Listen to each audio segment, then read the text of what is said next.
Bengals, Nick and Sam, taking you to Jungle Land. Bengals pride, it fills the air. Every week we're always there.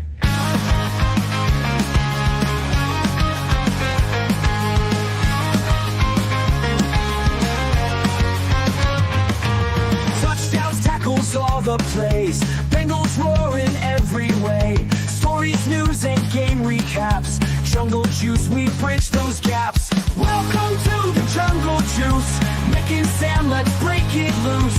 Cincinnati, hear our call. Bengals fans, unite us all.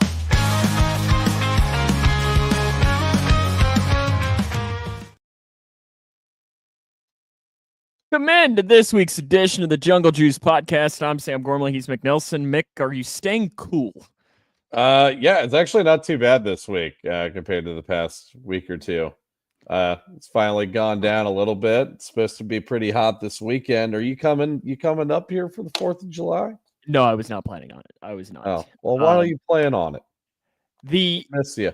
I don't know. Is it really cooled down up there? I mean, it was almost 90 here today. I was gonna say it's like mid to high 80s. I always find this. I have this argument with my boss too on air. It's like, okay, where he'll be like, "Oh, it's cooling down. It's only gonna be 90 instead of 95," and I'm like, when we're talking that hot, like, is there really that much of a difference between 95 and 90? I think there is, or at least 95 and 85, because it's like 80 here. But yeah, it actually felt pretty good out today. I don't know.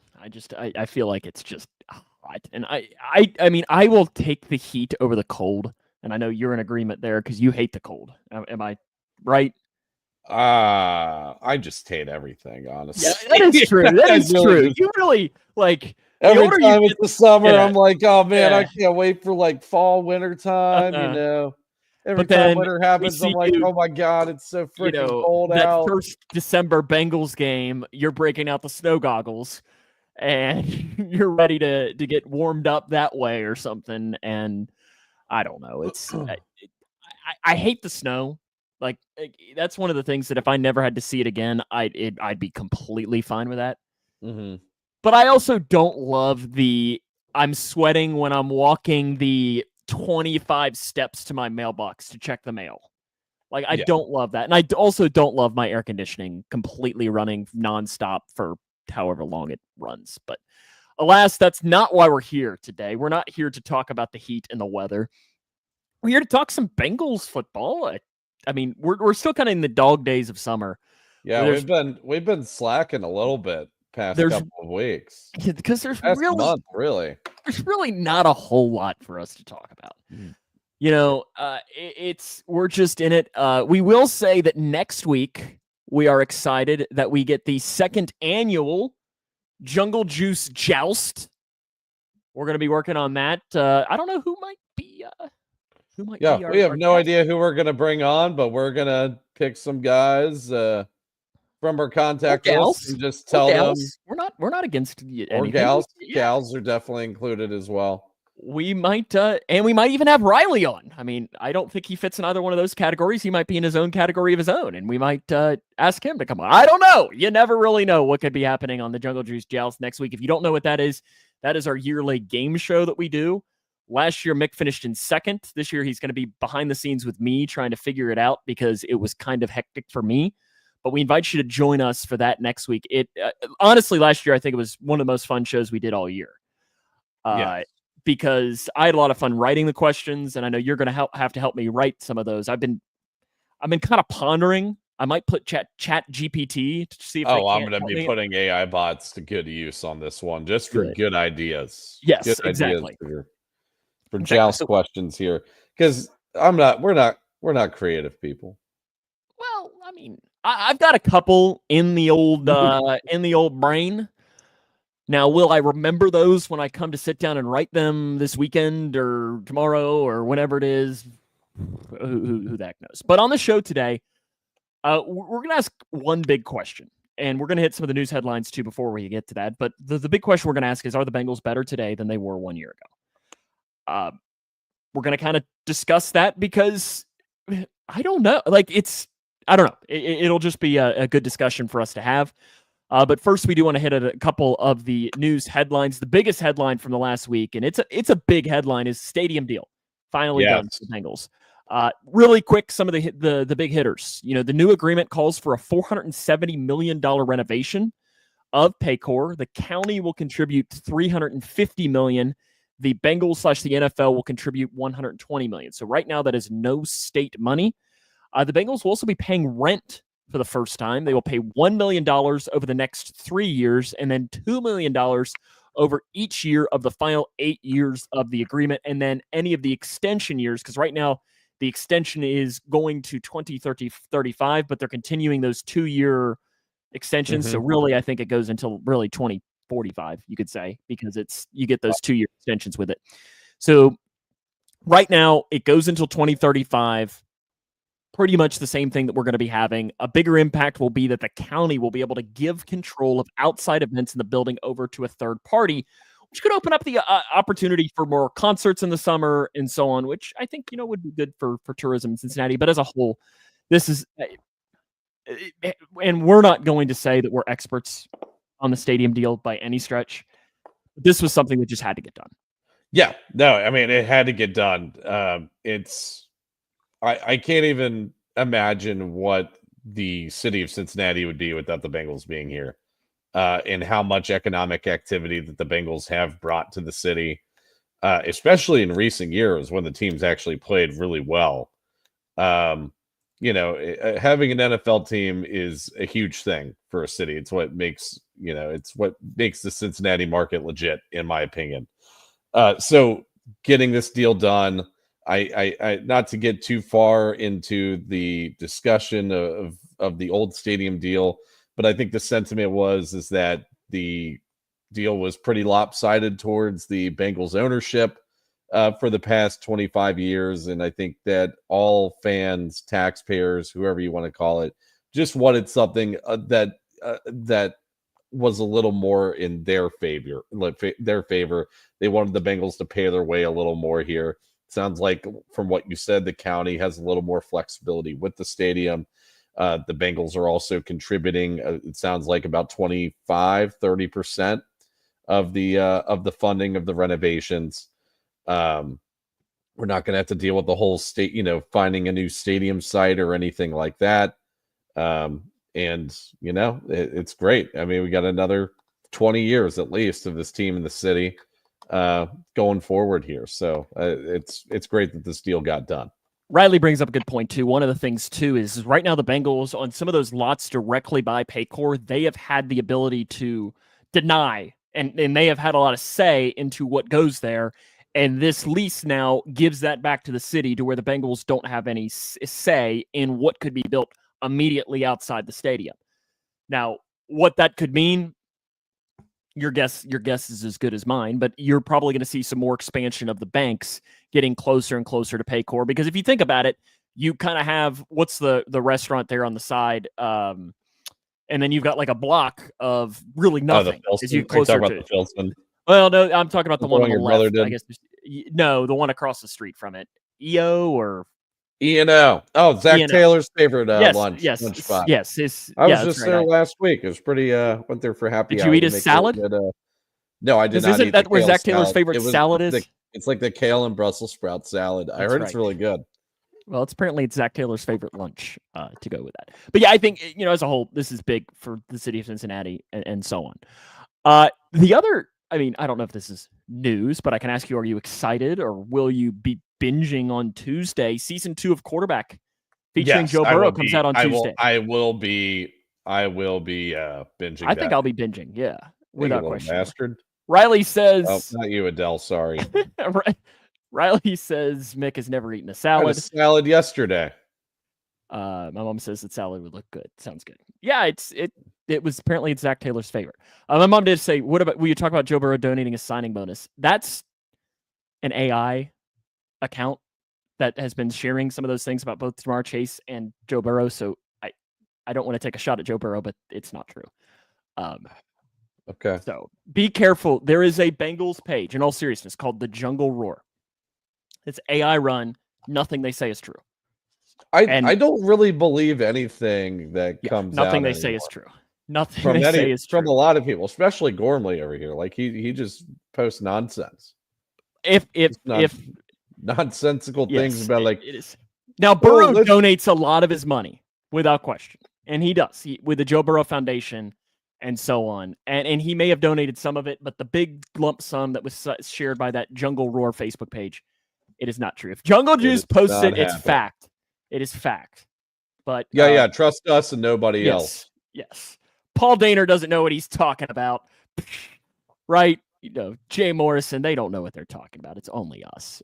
But yeah. Oh, another news, Riley. Water's wet. Okay. I'm excited for quarterback though. I don't really care as much about Kirk Cousins and Jared Goff. My mom wants to know, are you talking about me? I'm not sure what the question is. I don't know what in reference to, but no. Oh yeah, we need to have let's comment on Sam's goatee for a second here. Or beard. He doesn't have as much on the cheek area. Yeah, but he's got a little bit on the neck or on the chin line here. He's got a nice little filled out goatee. It's already more full than mine, or at least has a darker tone to it. Well, it's a little gray. No, the Gormley comment was. Oh, not me. you, Adele. No, it's Sam. It's Sam. It's meant towards me. But yeah, it is company. Any updates on Trey Hendrickson? Kenny asks. No. People ask me that all the time at work because they're like, "Oh, you have a podcast. You must know." I don't know shit. I don't know anything. Yeah, we don't know anything. Trey Hendrickson. But in all seriousness, you will not. I don't think you're going to hear anything for Trey Hendrickson for the next 3 weeks until training camp reports. Yeah, it sounds like things have mellowed out a little bit. I've heard that he's been back in the city. He's been training over at Black Sheep. You've heard? You have people on the ground? Somebody's mentioned it at work, and I trust him. So yeah, I'll. Ferdy's been back at Black Sheep. He's been wearing Bengals gear. He's been doing things in the community. Yeah. So it sounds like maybe there's some hope for optimism here. So I guarantee nothing gets done until probably right before the season starts. Yes, maybe not guarantee, but I think it's likely. Yeah, I think you're going to be seeing somewhere in the realm of when the Burrow deal got done. Maybe not quite that close to the start of the season, because I think Burrow deal was the Thursday night before the season began. Yeah, but I think you're going to be seeing in that 2 weeks prior or something like that. Now the question is, who gets done first, Trey Hendrickson or Shamar Stewart? Shamar Stewart. Yeah, because Shamar Stewart's really. And let's come back to this, because I think we're gonna talk about Shamar Stewart and Trey Hendrickson in a moment, because I think they're a big part of our big question of the day, and that is, are the Bengals better today than they were this time last year? We did this show just about a year ago. I think we did it in the end of June, so it's pretty close to when it is, and going through that, and we just looked at, okay, here's what they were last year, here's where they were today. So I think let's just go through, and I think the first place to start for us is, let's go at offense, and let's whittle it down, but expand it at the same time to the offensive coaching staff, because you're seeing a lot of continuity there. And I think let's start with Dan Pitcher. And I think that Dan Pitcher, you're going to say, are the Bengals better with a year 2 of Dan Pitcher? You're going to say yes. Yeah. You're going to think he's going to learn more. And honestly, as the season went along, I think you saw more and more of the expansion of the offense as the season went along. And I think Dan Pitcher probably has to play at least some of a role in that. Yeah, no, I mean, I think he had a really good first season as offensive coordinator. Obviously, Zach's still calling the plays. It is mostly still Zach's offense. But I'd imagine Dan's been putting in wrinkles here and there. He's probably done some good scouting reports on what's the best way to attack defenses. We had one of the most lethal offenses in the league last year, despite really bad defensive play. I guess the question I have with the offense as a whole is, are we going to see the offense take a step back? Because if the defense gets a little bit better, are they not going to feel as pressured to put up as many points as they were in 2024? But I think Dan Pitcher, year 2, he's got more, another year to kind of refine his craft. He's got a head coaching resume that he wants to probably build up. And, if the offense sustains another great year, that he's going to be looked at as a hot coaching candidate. Yeah, I mean, last year, you remember we had our phenomenal Bengals bold predictions. I mean, we nailed them. Like me saying, Cam Taylor-Britt, I think, would have 8 interceptions. You saying Jermaine Burton would be a Rookie of the Year candidate. We were close. But one of mine was Dan Pitcher would not be the Bengals offensive coordinator this year because he was going to be a head coach. Like I felt, and honestly, I think I might save that one and reuse it again because if the Bengals offense is really good again, you're going to see more guys going to him because he's a young offensive mind. The big coaching change, though, on offense, and I think it's one that you're going to say is a definite upgrade, but it's one that we don't really know, and that's Frank Pollock being upgraded to Scott Peters. Or is it an upgrade? Because we really don't know. Yeah. I mean, his one season he had as offensive line coach, he coached the worst offensive line in the league last year. Now, the caveat to that is the Patriots had by far the worst talent on the offensive line. You can only polish a turd so much. Yeah, exactly. So we can't really judge Scott Peters' ability to be an offensive line coach off of that season because of how bad the roster was constructed on that area of the team. But he was a Bill Callahan disciple. He was with the Browns for 4 seasons from 2020 to 2023 as Bill Callahan's understudy. We've seen some really good offensive lines from the Browns during those years.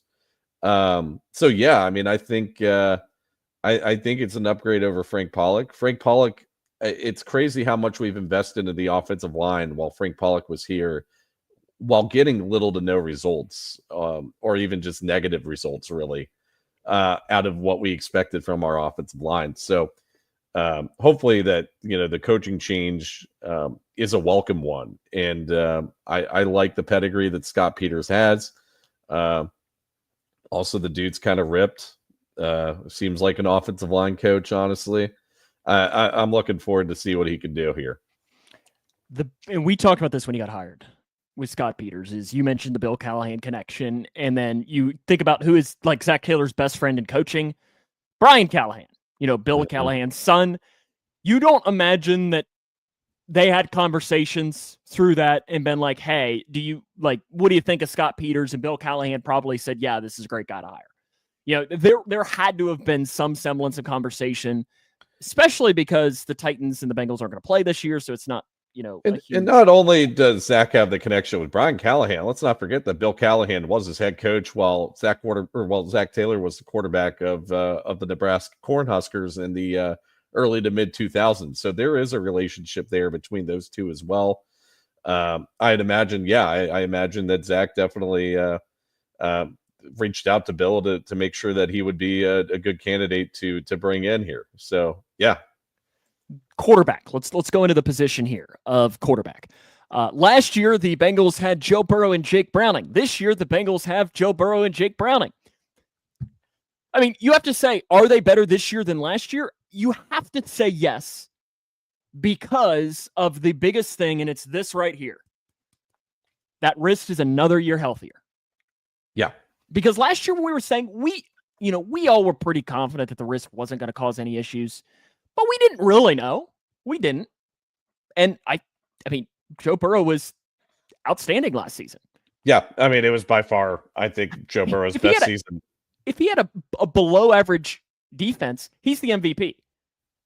Yeah. I think he's definitely up there in the conversation. And I don't know if he's an MVP necessarily, but yeah, I think I think he's getting more of that vote share than what he ended up getting for 2024.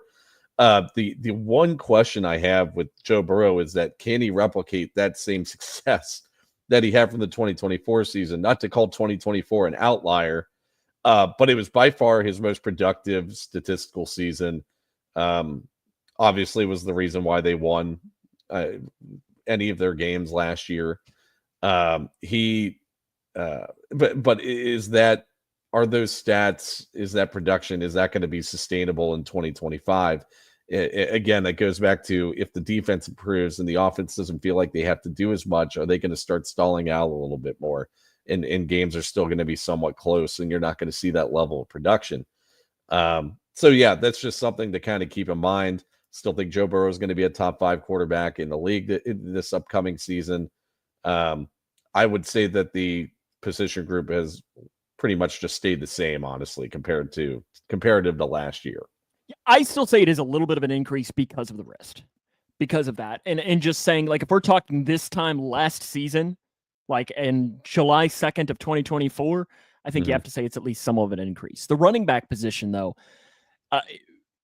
for one, let's just talk, this time last year, you were thinking, who is the Bengals starting running back? You were saying it's Zach Moss, more than likely. If we're talking week 1, he was the starting running back, and he was. Now it's Chase Brown. So let's just go baseline of that. Yep, that's an upgrade. We saw that at the end of last year. That's a massive upgrade for the Bengals there at running back. And then you look in the room behind. So you're going with Zach Moss, or I guess Chase Brown and Travion Williams as your backups last year, to now having Zach Moss, Samaje Perine, and Taj Brooks. I think the running back position you're feeling a lot better about this year, especially with, in the back end where you're bringing back Perine and Taj Brooks. I like that pick a lot. Yeah. I mean, I think it's slightly improved, especially. I'm not saying a drastic improvement, just a little bit. Yeah. Especially from running backs 3 and 4 to what they had last year. I know that Zach Moss was starter technically started going into the season last year, but I think a lot of us fans thought that Chase Brown was eventually going to take that role over. But you're going to get a full season out of Chase Brown with the full workload. I mean, he didn't really start having that full workload until week 4 of last year. And that could have been the difference in some of those games early on, especially that Patriots game and really the Chiefs game as well. I mean, that game was also really close. So yeah, I mean, I think having a full season of Chase Brown, letting him improve a little bit more from a pretty good 2024 campaign is a big difference maker. And then having Samaje Perine back in the backfield, his receiving, his pass blocking capabilities. When he played for us a couple of years ago, he was a great change of pace from what Joe Mixon was doing. I guess the real question is, and it's going to be a huge question mark, who's going to be RB2 in that backfield now between those 3 guys? I mean, I don't think it's going to be Taj Brooks. I feel like anytime that they've brought a rookie on at the running back position, they've kind of let that simmer a little bit and let the guy, redshirt him, let him earn his keep on the offense, and let him earn his snaps. But between Perine and Zach Moss, that's going to be interesting to see who's going to end up getting that gig. I would lean more towards Perine just because of the Zach Moss's neck injury that he sustained last year.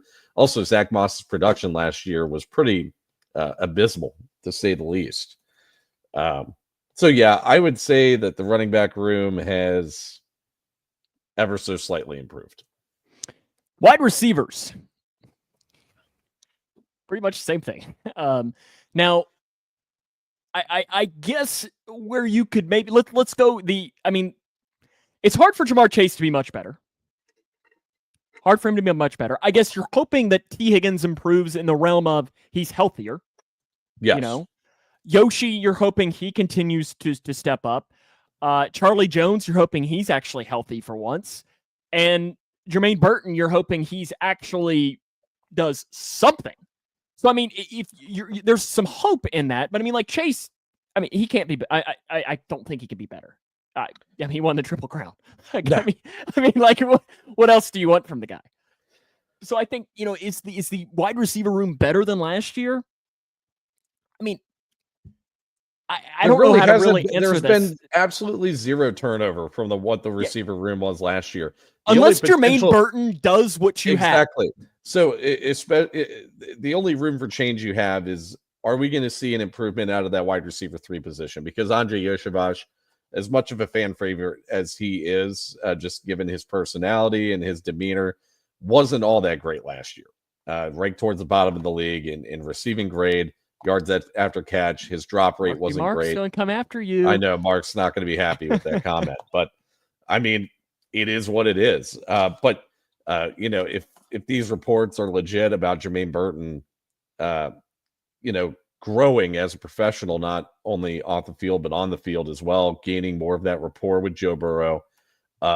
That wide receiver room gets a whole lot scarier because we all know what Jermaine Burton can do as a deep threat in this league. And we know he has the skill set to absolutely set the league on fire. You got 3 of those guys at your wide receiver room doing that. That's great. And then again, we got to mention also the receiving capability of Chase Brown, who really came on strong towards the end of last year. I mean, he was borderline wide receiver 3 in that offense in the last month of the season. Here's a legitimate question. How high is Chase Brown drafted in a fantasy league this year?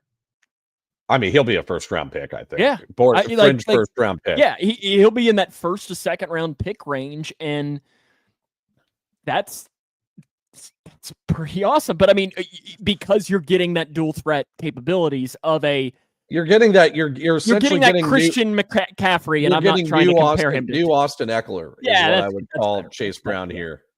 So yeah, I think you have Chase Brown as pretty much wide receiver 3 or wide receiver 4, and then Mike Gesicki really had a bounce back year last year with the Joe Burrow ran offense. Let's tie in tight ends here, and I know he's really not a. I mean. He's not a tight end, really. And he's a wide receiver. He's really the slot. He's really Tyler Boyd. I mean, it's really what he's been. He didn't really play in line at all last year. No. But like the tight end position, I think you're saying it's the same, right? I mean, you lose Eric All, but I mean, last year at this point, we really didn't know what to expect from Eric All. And even this year, it's not like we were expecting Eric All to bam, he's George Kittle, or bang, he's TJ Hawkinson. Just because you have to compare him to an Iowa tight end, right? That's just because that's what you have to do. I think that's what the rule is, isn't it? He might be Noah Fant. That might be the other one. There you go. The other one. Yeah, because you have to compare them to people that they were drafted from. Like the kid from Nussmeier, who's projected as one of the top quarterbacks in the draft next year. He's Joe Burrow. Yeah, he's Joe Burrow. Absolutely. Or Zach Mettenberger, right? Or is he LSU? Or am I thinking of? He is LSU. He's LSU. There you go. Hopefully he's more Burrow and not. 7. Yeah, and not Zach Mettenberger. If you had Zach Mettenberger mentioned on your bingo card tonight, congratulations, you won. But I think tight end, you're saying the same, right? I don't really, and I don't even know that there's much to discuss. But I think Gesicki, I'm excited to see what he can do year 2 in the offense. And you saw Joe Burrow really got on the table in wanting him back. And they brought him back on not just a 1-year deal, which is something we don't see with tight ends with the Bengals anymore. So, which says even more. Offensive line. I mean, let's just go first off. Left tackle. Okay. Yep. Same. OBJ. Center. Same. Ted Karras. Right tackle. You're probably going to say that you're better because you have another year of Mims. And I guess technically Trent Brown was the starter week 1 last year. So when Mims outperformed Trent Brown. Remember Bengals legend Trent Brown? What a man.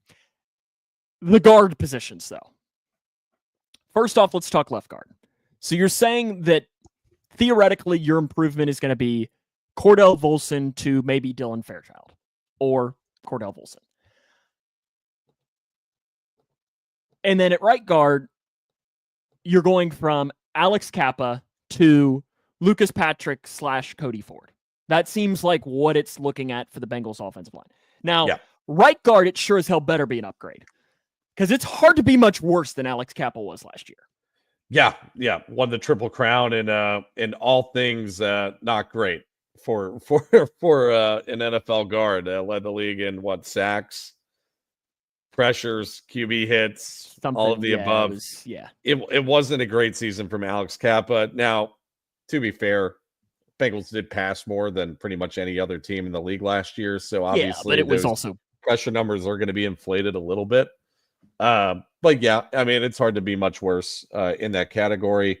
I do like the Dylan Fairchild edition a lot. I do too. I think that he had a couple of really great seasons at Georgia for the past couple of years, and everybody was on the Tate Ratledge train. And if you remember when I was talking about draft prospects back in the spring, I said don't forget about this Dylan Fairchild guy.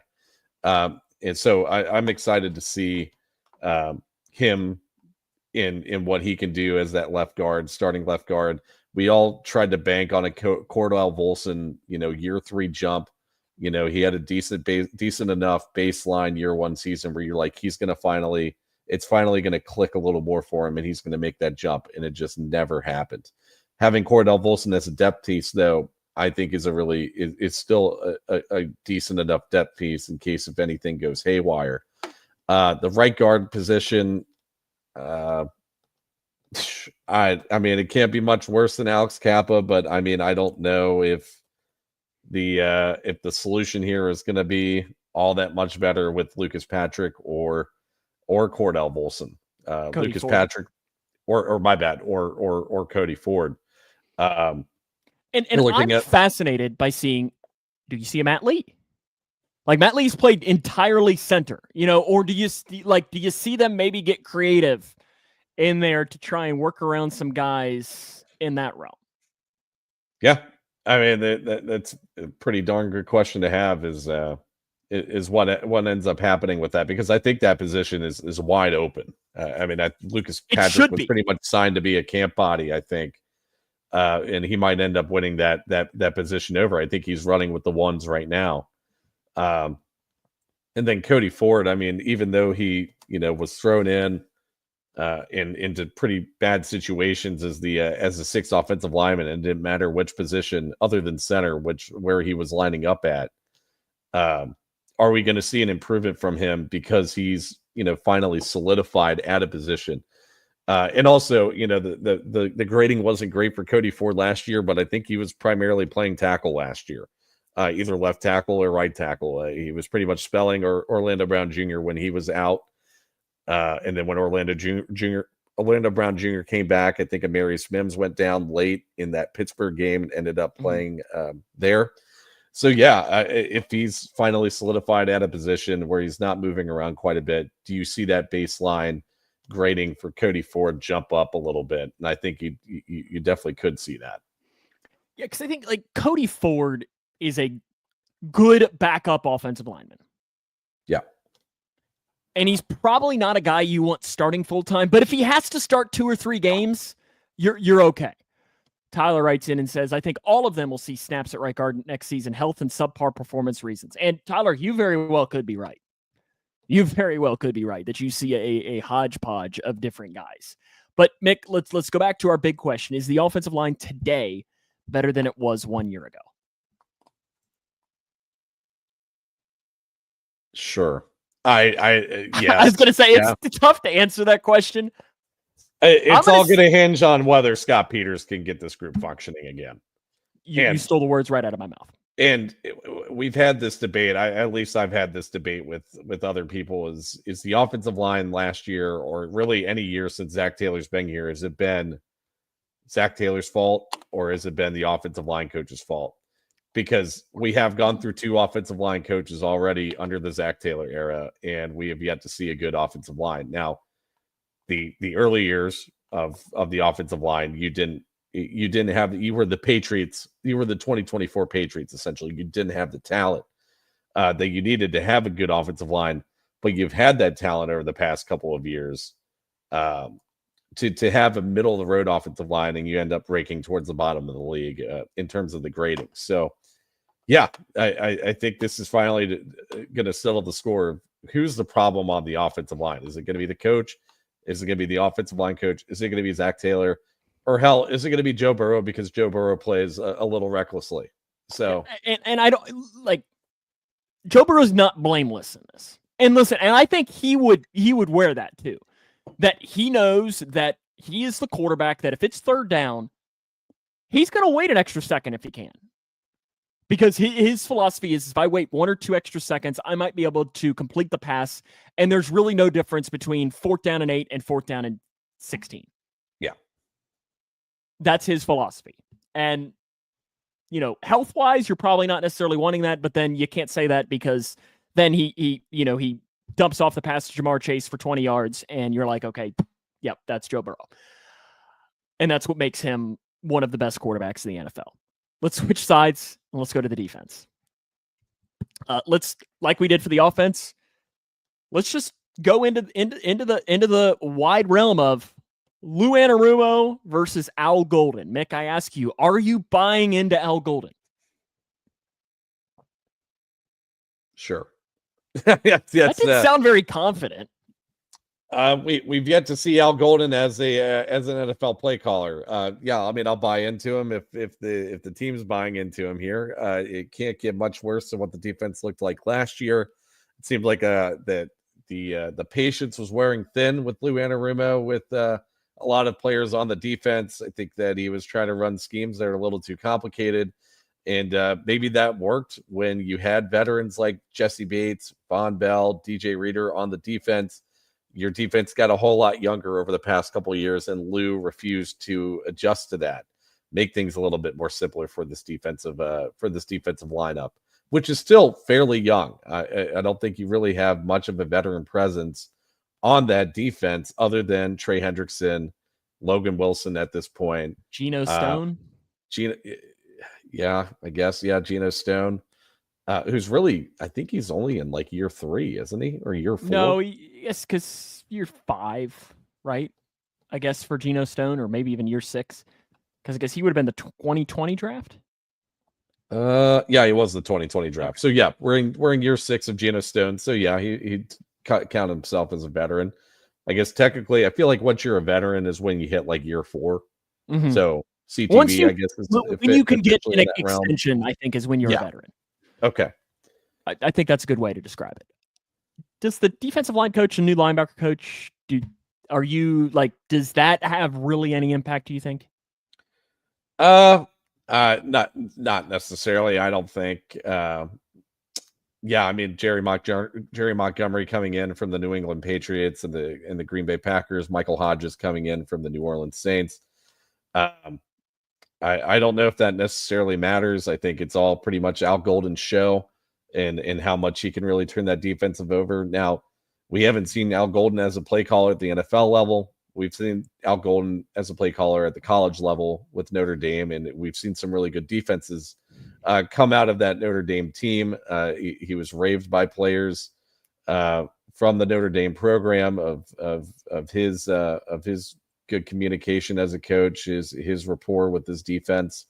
The only thing that I'm kind of worried about with that is how much of those defenses was Al Golden, and how much of them were Marcus Freeman, who was a defensive coach before he ended up taking over the head coaching role for the Fighting Irish.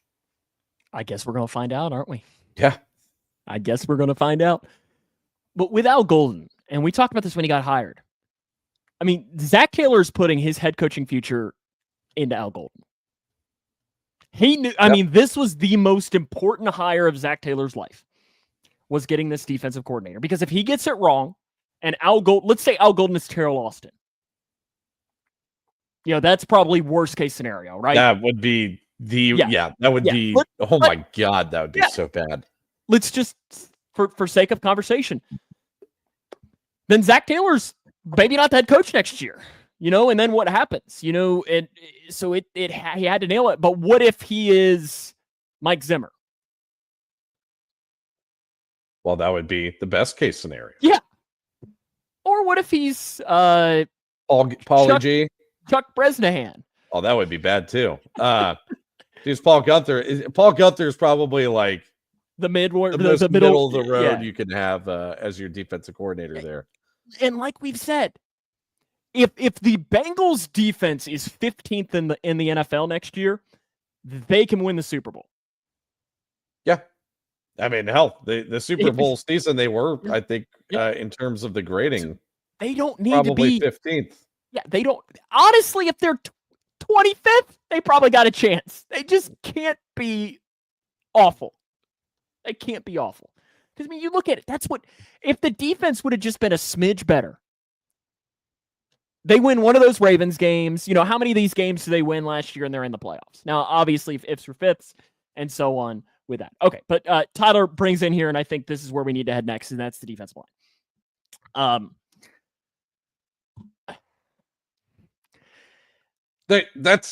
We can't really say anything as to whether the defensive line is going to be better because it's a huge question mark. It is.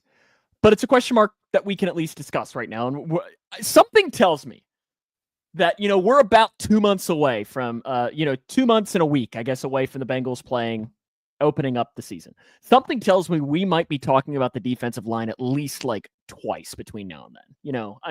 We're probably gonna have to talk about it a couple of times, but it's the discussion of this offseason. Last year it was the Chase contract. The year before it was the Burrow contract. The year before it was Jesse Bates and so on. The defensive line is this conversation of this offseason. Yeah. And it starts with you next guys. year, we shouldn't have a debate like this with the contract situation. Cam Taylor-Britt? Oh no. Cam Taylor-Britt. What if Cam Taylor-Britt comes out and is Darrelle Revis this year? Well, then that's a different discussion to be had. But I guess wouldn't he'll be a free agent anyways, wouldn't he? He'll be a free agent this year. Okay, so I guess then really there's unless if they decide to tag him, which maybe they end up doing if he has one of those a Darrelle Revis season. All pro types of seasons. But yeah. But the defensive line, Trey Hendrickson, let's say the deal is done and Trey Hendrickson is on the Bengals next year. Let's just say that. Because if he's not, then is the defensive line better? No, it's not. No. But can Trey Hendrickson be better than he was last year? That's tough. That's tough because it's tough to get much better than Trey Hendrickson last year. Finished second overall in Defensive Player of the Year voting.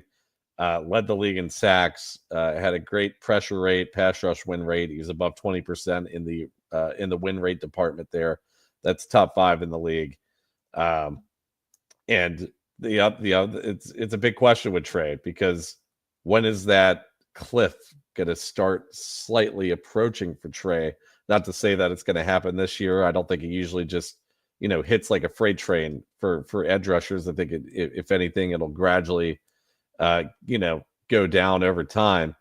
But the defense not having Trey on this lineup here, it's maybe the worst pass rushing unit in the league because your replacement for Trey here, Shamar Stewart, isn't necessarily the most robust pass rusher that was available in this draft class. But Mick, he's got the traits. He's got the traits. That RES score. He does. He has the traits, and I think he has the build of what you need in an NFL edge rusher. But you see with Trayvon Walker, you saw what he did a couple of years ago. Didn't really do much when he was drafted number 1 overall for the Jacksonville Jaguars. Didn't really end up panning out until last year, which was the 3rd year of his contract. So to say that Shamar Stewart is a project is potentially an understatement. Now, I think another reason why they brought Shamar Stewart in is of how good of a run defender he was in college. He was towards tops of the league in that department. You led right into my next point of the thing that I think you can say the defensive line will be better at next year is run defense. Yes. Because you're adding TJ Slayton, who is probably an upgrade there on the nose tackle position at run defense. You're probably not going to get much of a pass rush from him.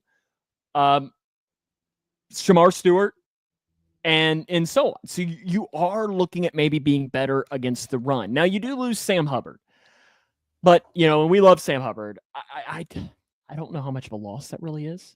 I don't think it's much of one at all. But then like T. Brookie says, you're actually going to see Miles Murphy maybe this year. And that's the one thing with Miles Murphy that he actually is supposed to be good at is the run defensive portion of this. Run defense. And then also, he wasn't terrible in the pass rush department either. The grading wasn't great on PFF for Miles Murphy. But if you look at the win rate stats, the pressure stats, if he could get a full workload in, he could be, one of those top half of the league edge rushers in that department. So, I definitely think the run defense as a whole got better, not just with the defensive line, but bringing in Demetrius Knight to be the Jermaine Pratt replacement at the linebacker position. Logan Wilson, I think, had his best season in run defense last year, which somebody had to step up and do it because nobody else was. And not to mention, you've got year 2 of McKinley Jackson, who we think came on pretty strong. I know you mentioned TJ Slayton, but I think McKinley Jackson's probably going to get more of that snap share than TJ Slayton ends up getting. Unless if they give McKinley Jackson the Jordan Battle treatment, which would be negligence again on the coaching staff. And then not to mention, you do have Chris Jenkins, who had a really bad 2024 season, but his strength was also in run defense as well. So I think the defense got better against the run for sure. Because I mean, they're going to have to be, because you look at the AFC North.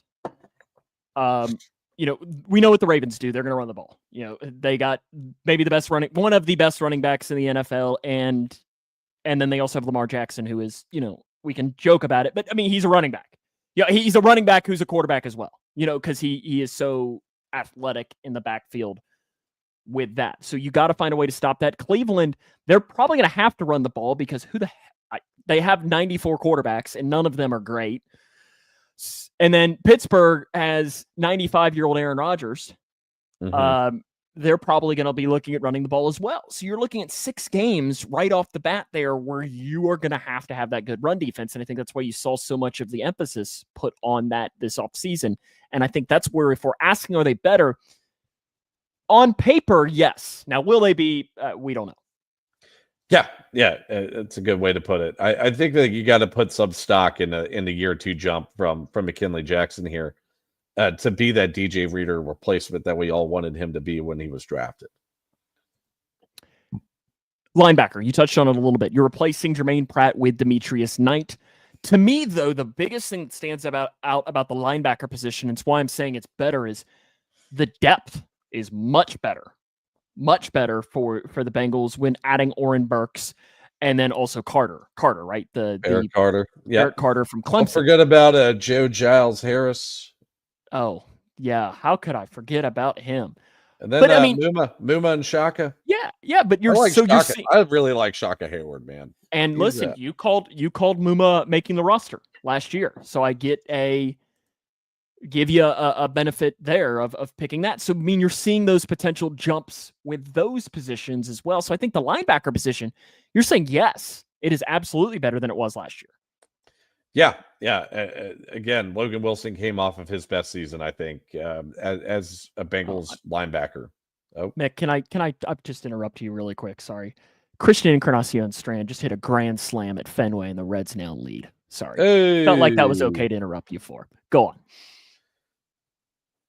Well, I lost my train of thought there. We were talking about linebacker. Sorry, I got distracted because CBS just hit a grand slam at Fenway.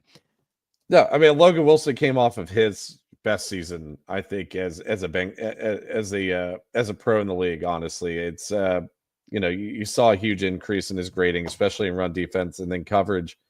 Coverage wasn't great, but I think that he played really well last year. Demetrius Knight coming in. You don't have a rookie who's necessarily a project. I mean, the guy's a grown-ass man. He's, 24, 25 years old, has 2 kids. He's been in the college circuit for a while now, but hopefully that, maturity kind of shows itself in his rookie season here where we can get some production out of him. Has he signed yet? Yes. No. But only 2 second-round picks have signed right now. Okay. I think that's what I'd heard. Only like 2 or 3 second-round picks had signed. Let's take it back now and go to the back end of the defense and goes corners and then the safeties as well. So, I mean, your corners, you're pretty much seeing the same thing that you saw last year of Cam Taylor-Britt, Dax Hill, DJ Turner, Josh Newton. And then you're seeing your safeties, you get rid of Von Bell, the corpse of Von Bell, and you're seeing what you should presume is a full season of Jordan Battle. And then you also have another year of Geno Stone. Now, is this better than last year? I think you're hoping the corners are yes, because I think out of all of those guys, let's take CTB out. But even CTB towards the end, I think started to turn the page maybe. But was Dax Hill showing improvement before he got hurt? Yes. Mm-hmm. Was DJ Turner showing improvement before he got hurt? Yes. Was Josh Newton playing pretty well late in the year for being a 5th round pick, right? 5th round or 6th round pick? 5th round pick? 5th round pick. So I think you're saying yes, that the corners are better. At least you're hoping that those trends continue to go up. Apparently it was a nuke, Tyler. Exactly. You got to be relying on the trends of these guys. You have a lot of guys who are within the first 3 years of their career on that side of the ball. DJ Turner, we saw have a really good year 2 jump from what he had last year. before and during that Chargers game looked like a shutdown cornerback at times. So do we see that year 2 jump out of DJ Turner? We know that he has the speed in order to do it. The question was, is he going to have the physicality needed for an outside corner? He showed that he was capable of doing that last year.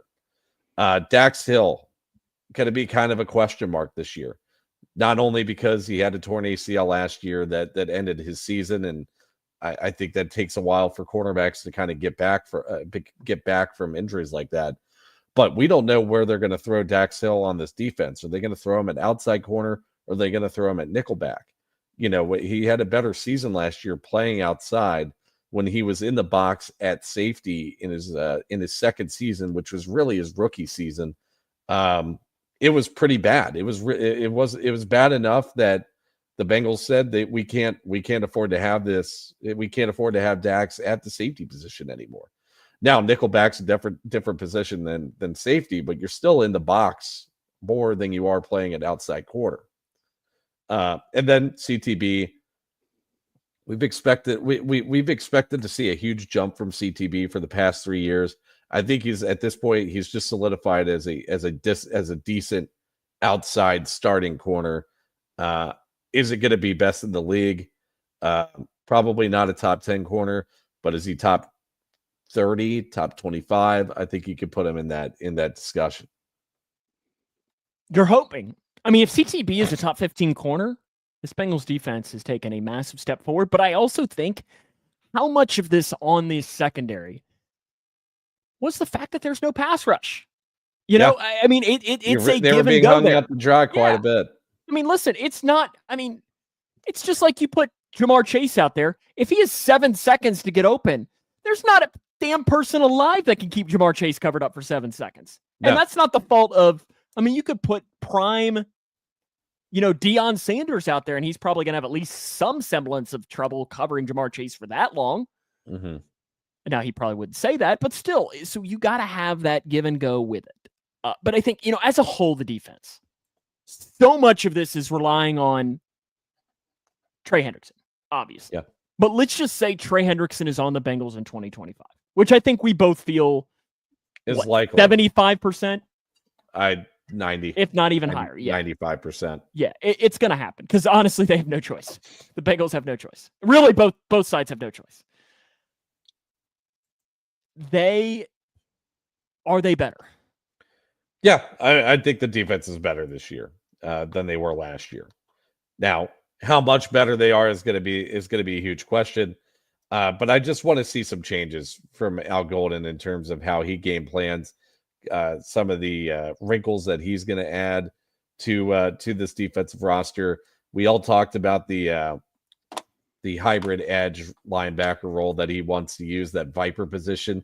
Is he going to use Demetrius Knight for that role? Because, I mean, you look at Demetrius Knight's tape, when he was set on blitzes at South Carolina, that was brutal for opposing defenses. So are you going to see, some wrinkles with that where you're starting to send a little more linebacker blitzes in order to shore up the pass rush a little bit, make it a little bit more well-rounded other than it just coming from one side of that defensive line. I think that those are just all interesting points of discussion to have. I think that defense, though, is going to be better in 2025. So what you probably the PFF grades in front of you maybe, but like what were the Bengals, like 25 to 30 last year in the PFF grading? They actually weren't that bad. They were 21st. Okay. And I'm looking here, if you're just wanting to base on points given up, which is, listen, that's maybe the most important stat for a defense, but that can be a little misleading too, because that can count in pick sixes and so on. Field position. And also account for field position as well. Yeah. So, I mean, there's a ton of different things that go in there, but if you're going off of points, they were 25th. If you're going off of yards allowed, they were 25th. So let's just say they were 25th last year. Defense. Where are they this season? And where do they need to be, let's just say, to win the North? Yeah. Where do they need to be to win the North? I would say probably top half of the league, top 16, I would say. I'd say between the 10 to 16 range, you're winning the AFC North. Right now, after doing my rankings, I have them 23rd out of the 32 defenses. I know I said that they're improved, but you know, when you're stacking them up against other defenses, there's still a lot of question marks that are to be had right now.